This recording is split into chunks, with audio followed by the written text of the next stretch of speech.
America के पूर्व राष्ट्रपति डोनाल्ड ट्रंप पर फ्लोरिडा के पाम बीच काउंटी इंटरनेशनल गोल्फ क्लब में एक जानलेवा हमले की कोशिश हुई। सीक्रेट सर्विस एजेंट ने झाड़ियों में छिपे एक संदिग्ध को AK-47 जैसे राइफल के साथ देखा, जो ट्रंप की तरफ निशाना साधे था। एजेंट की फायरिंग के बाद संदिग्ध ब्लैक SUV से भाग निकला, लेकिन चश्मदीद द्वारा खींची गई तस्वीर और नंबर प्लेट की मदद से सीक्रेट सर्विस ने 60 किलोमीटर दूर हाईवे पर संदिग्ध को गिरफ्तार कर लिया।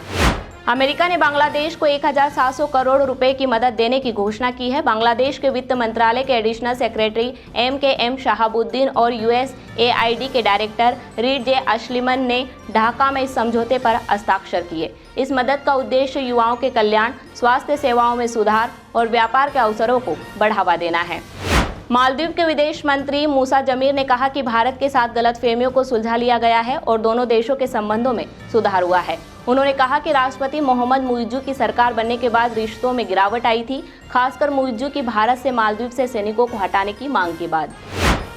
गुजरात दौरे के दूसरे दिन प्रधानमंत्री नरेंद्र मोदी ने गांधीनगर में महात्मा गांधी में चौथे global renewable energy investor summit और एक्सपो का उद्घाटन करते हुए कहा कि भारत में 7 करोड़ घर बनाए जा रहे हैं, जो कई देशों की कुल आबादी से अधिक हैं। PM मोदी ने कहा कि उनकी सरकार को तीसरे टर्म का मौका भारत की जनता की बड़ी प्रेरणा के कारण मिला है और यह टर्म युवाओं और महिलाओं के जीवन को नई दिशा देगा।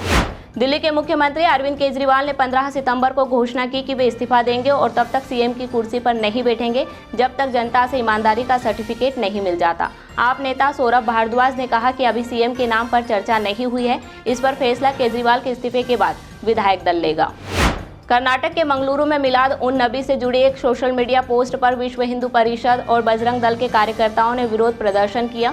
पुलिस ने प्रदर्शन को रोकने के लिए बैरिकेडिंग की, जिसे तोड़ दिया गया। स्थिति को नियंत्रण में लाने के लिए रैपिड एक्शन फोर्स को तैनात किया गया है। दक्षिण कन्नड़ के SP ने कहा कि सुरक्षा के पुख्ता इंतजाम किए गए हैं और शांति भंग करने वालों के खिलाफ कानूनी कार्रवाई की जाएगी।